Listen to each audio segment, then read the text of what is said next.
What if the next evolution of combat sports isn't in the ring, but in Web3 and AR? Today's conversation with Xander Simms, the pioneer centered at the intersection of AI, augmented reality, and the adrenaline of combat sports, alongside Max Griffin, unveils a world where every fan is more than just a spectator. Welcome to the future of engagement, immersion, and unparalleled fan experiences with Fightopia. Let's get it.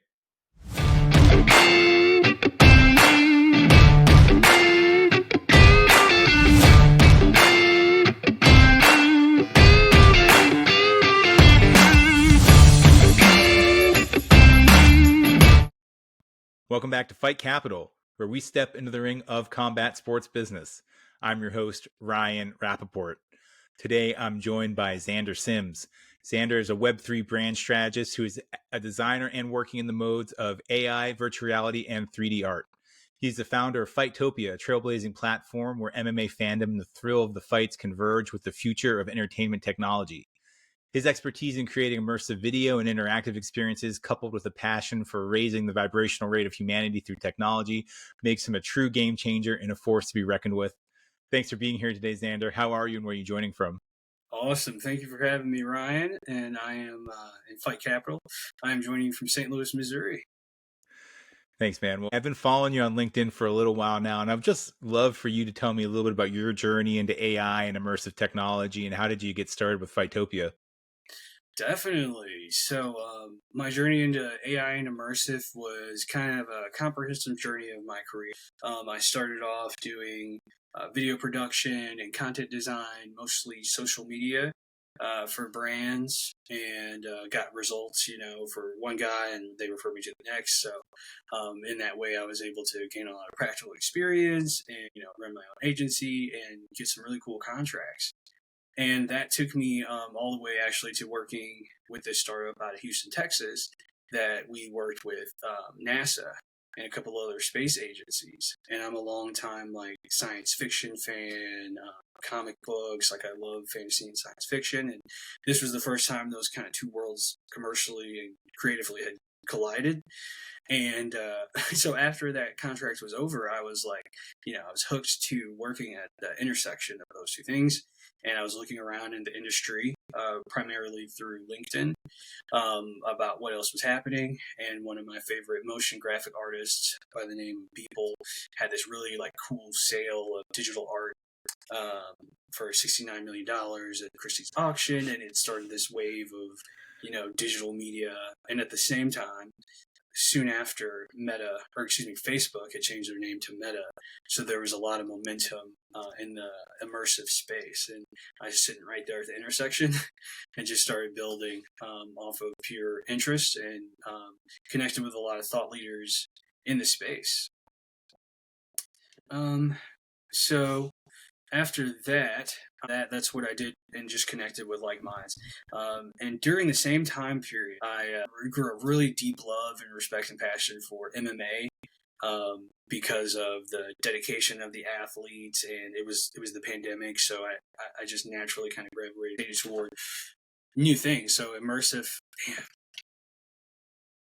So, after the contract with NASA, where I had connected my commercial and creative loves for passion and sci-fi and all that stuff, I just dove into Web3, which is digital fashion, avatars, virtual worlds, and just a lot of things that seemed like science fiction, and eventually AI and the immersive technology. So I connected with people from all over the world, thought leaders all over the world, and started building and working with influencers and professional athletes and some Fortune 500 brands and some of the leading luxury sectors in the world. So that actually grabbed the attention of the likes of one Max Griffin. He connected with me via LinkedIn and just messaged me, "Hey man, I see, I'm thinking of starting some NFT stuff, and I noticed you're in the space. It'd be great to connect." And this was right after the Carlos Condit, I think it was UFC 264, or his win over Carlos Condit. So I was like, "Dude, it's Max Griffin." I just watched him perform.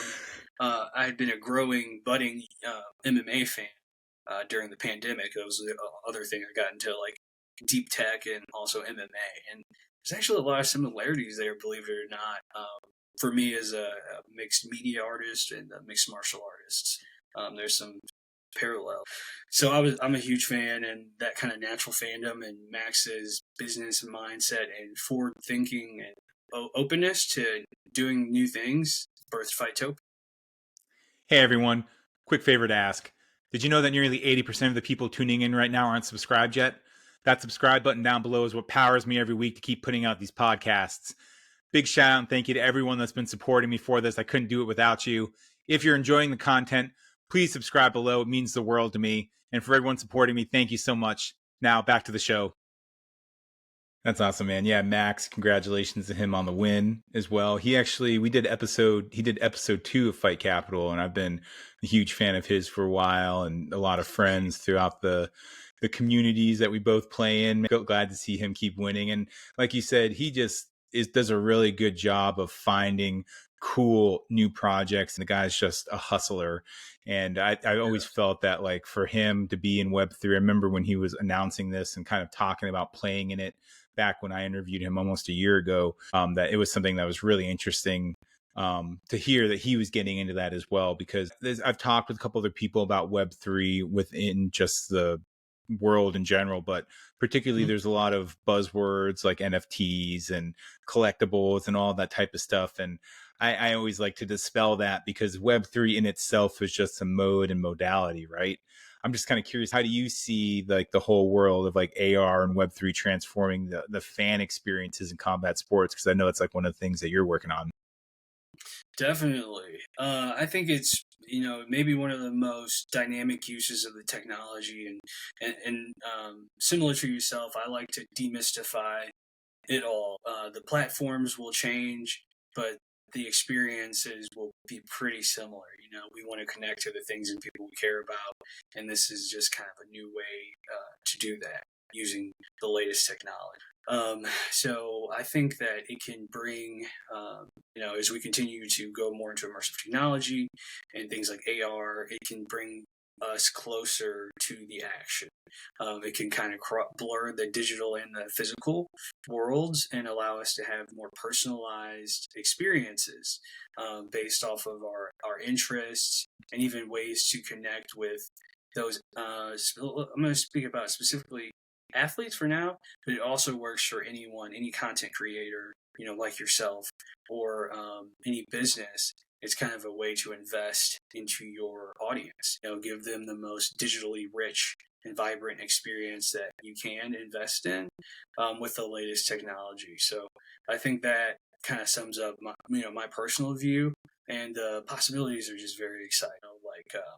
There was a clip going around of a lot of the insights with the Apple Vision Pro lately and the Meta Quest 3, and like the F1, like you can see the race, and it was CGI, but it's not an app yet, but you can like see the race, and then get a display of the track and get all the like figures in front of you. So those are things that are forthcoming, with the possibility, or it might be as simple as like we have Max's avatar, and he can appear on your phone, like throwing some combos and stuff, like as easy as like those sort of things. Yeah, man. Well, what we can do now too, I'll just slice in some of the video here. Can you tell us a little bit about the platform you're building, Fightopia? Yeah, a little bit of Fightopia. I don't want Elon to take my ideas, but we're making a metaverse. Fightopia, immersive MMA entertainment. I work with my guy Xander at Digital Storytellers, and we've been working on it for months. It's a world that you're going to be able to come into. Fightopia, immersive MMA entertainment. Put the VR on, put the headset on, and come hang out. We're going to be doing fight parties, different experiences, different fight experiences for the people. And I know a lot of that metaverse stuff's big right now. We're creating games to put in there and stuff that's exclusive. Even merch. We're going to buy merch, and then in the game you can have the same merch and stuff. And we're just trying to expand this brand, this Max Payne brand. And Xander knows a lot more about everything than me inside the thing, but we have meetings every week, and we're probably gonna launch real soon here. We're dropping some hints. Yeah, we got the avatars going, we got the guys, just trying to do more and expand and branch and hit everything full circle, man. I mean, we fight, but we have a platform. Fightopia, immersive MMA entertainment. Yeah, man, that's really cool. Can you just like discuss that some of the ways that Web3 technologies are going to be creating new revenue streams for the fighters and promoters? Definitely. So one really interesting perspective I heard it. I can't remember what promotion it was, but it was like what we have is actually some of the most highly specialized content creators in the world, as far as the athletes. There's like so that's one way to look at it, and with those revenue streams, kind of one of the goals of Web3 is to have own your data and have a way to have those things verified on the blockchain, so it can be authentic. With the rise of AI, and I'm sure you've seen the rate at which these video productions are just astonishing. Like OpenAI, Sora just released new models, and authentication is going to become very paramount in the future to prove that you are that creator and it's your content. So through the blockchain, we're able to do that. So I think that's going to become increasingly important for creators, and also a way to directly monetize. You know, it could be their training footage, just their day-to-day lives. You can create an economy around that. So like a quick example is like imagine a company like Facebook. What if we got stock in them as they grew?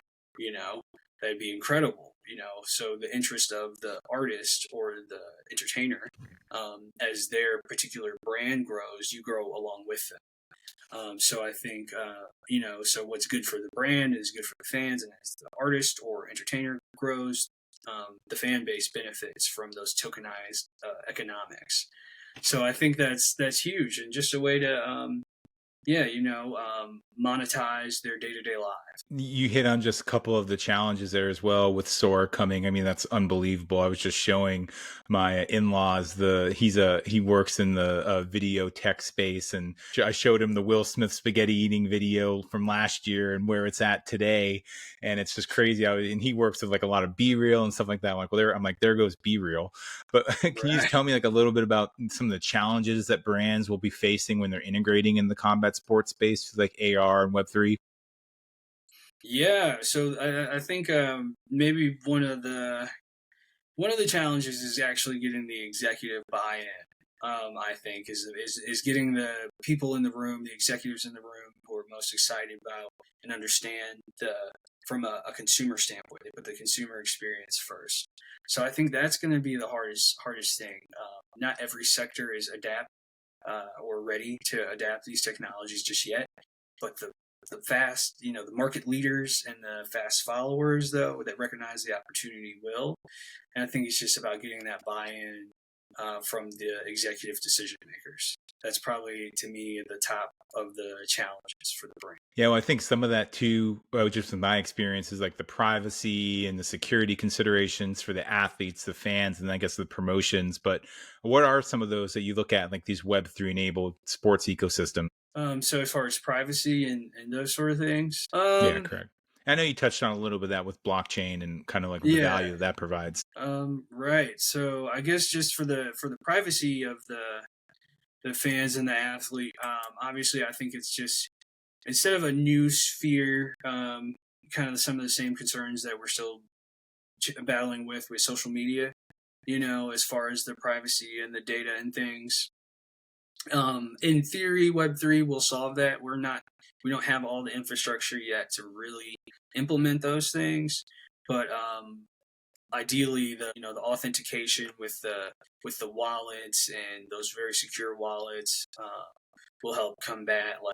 It's much easier to create a fake or social media page and just leave random comments or hack and phishing attacks or spam people than it is when you have to verify your identity and those sort of things with a lot of the more secure and popular digital wallets. You touched a little bit on it before with like Vision Pro and Oculus and kind of all of the immersive experience that's providing. Think of like NBA Center Court, and like you can really be there. And I guarantee you, if they're not already doing it, the UFC is probably going to have some type of paid version of that, like your cage side or the cameras that are looking down into that. You're wearing your Vision Pro, kind of getting that same immersive experience. Do you think that there's any way these smaller promotions out there, like a Brave CF or a Cage Titans or Anthony Pettis, is there ways for them to leverage augmented reality and Web3 to compete with these larger organizations? Absolutely. I think there's a huge opportunity for them to, because the future of fandom is, more personalized experiences, and these mediums allow them to access that.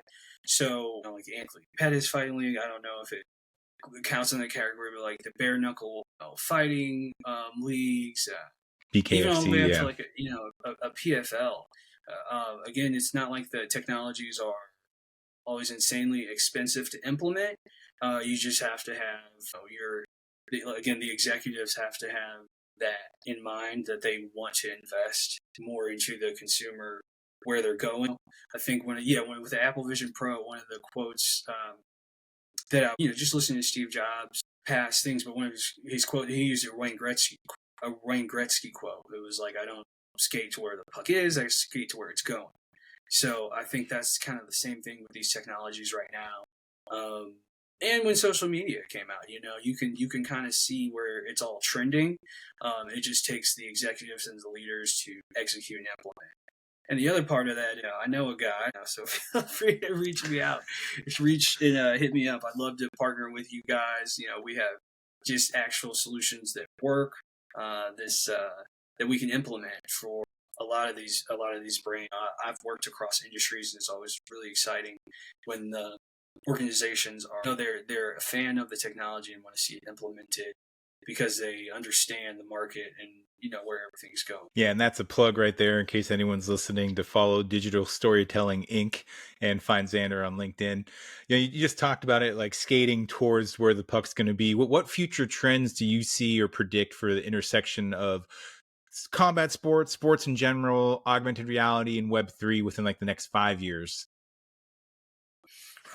Definitely. So I feel like we're definitely gonna, as the technology, let's look at a post-smartphone wearable technology world. Maybe it's glasses that are very lightweight and easy, as opposed to the big headsets right now.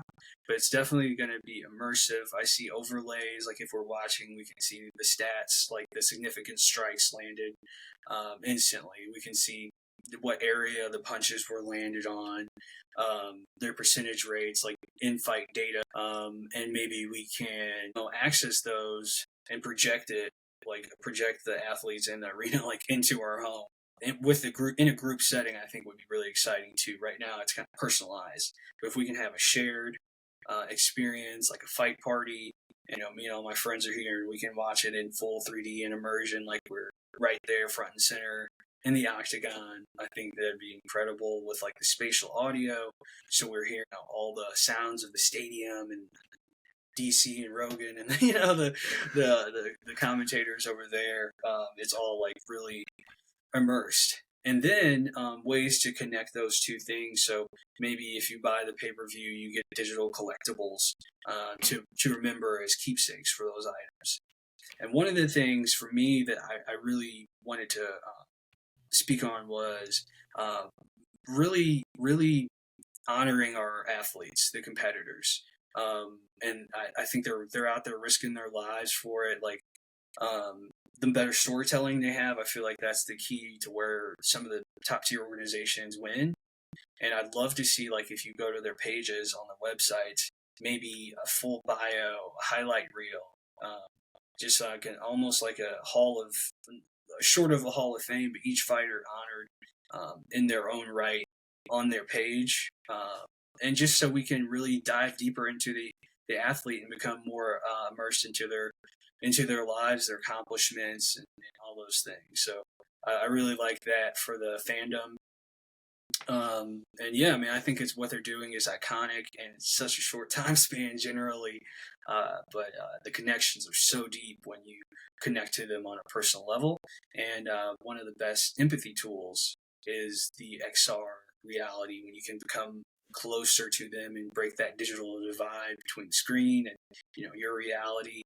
There's a new level of immersion there that I'm really excited to see explored. and explore. And man, as you were saying that, I was just thinking of UFC Hall of Famers and a lot of these guys who newer fans won't know, like a Vanderlei Axe Murderer Silva. And all the stuff he did in Pride, and yeah, he did some stuff in the UFC, but the highlight of his career were earlier in his career, and being immersed in that, like a Ready Player One meets UFC Octagon immersive experience. I could see that definitely being the future, and being in there in that moment, seeing those stomps and soccer kicks to people. I mean, you nailed it, because people can't really appreciate it otherwise unless they're seeing it and experiencing it like that. That's a whole nother level. Totally, yeah, totally. And like you said, it'd be so cool to revisit the past fights and learn about that whole journey in some sort of interactive way that's woven into the experience, personalized for you as you grow.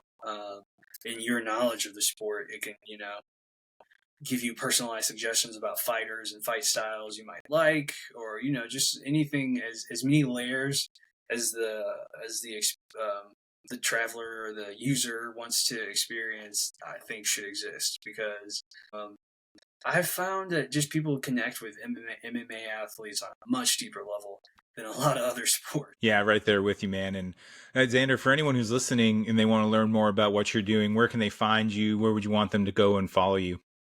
Totally. So I'm most active on LinkedIn.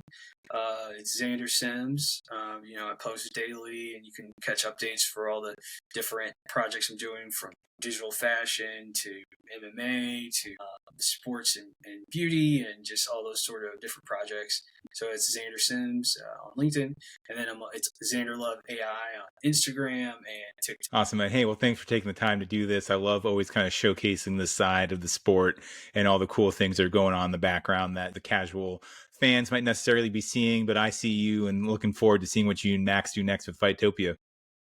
Awesome. Well, yeah, man, I really appreciated being on here. You've had some incredible guests, and I'm looking forward to staying tuned into what you do next.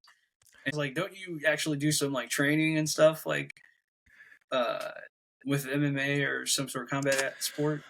I train Muay Thai, but I'm 38. My knees are screwed, so I can only do so much. But yeah, I do get in there and kick the pads, and I got some friends who are professional athletes that I get to train with sometimes. So not so much of that these days, but I'm actually, my knees healing up right now, which it had been healing up. I got it good, then it got bad again, but I'm going to be fixing it at some point in the near future, and keep trying to relive those glory days.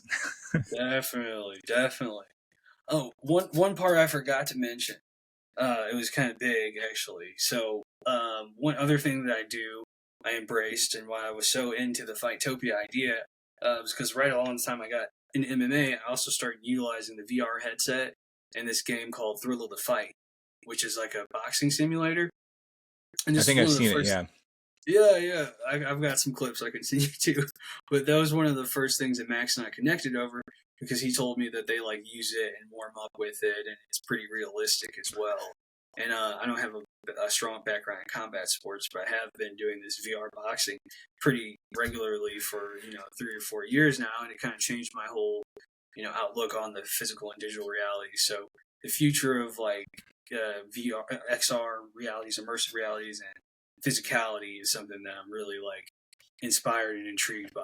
Also, that's very cool, man. Yeah, I think that's a lot of things that people miss out on. But hey, man, thanks again for doing this. Really looking forward to getting this out there, and I think everyone will love this. Awesome. Yeah, I really appreciate it again. So thank you for having me. And have a great day, cheers, man.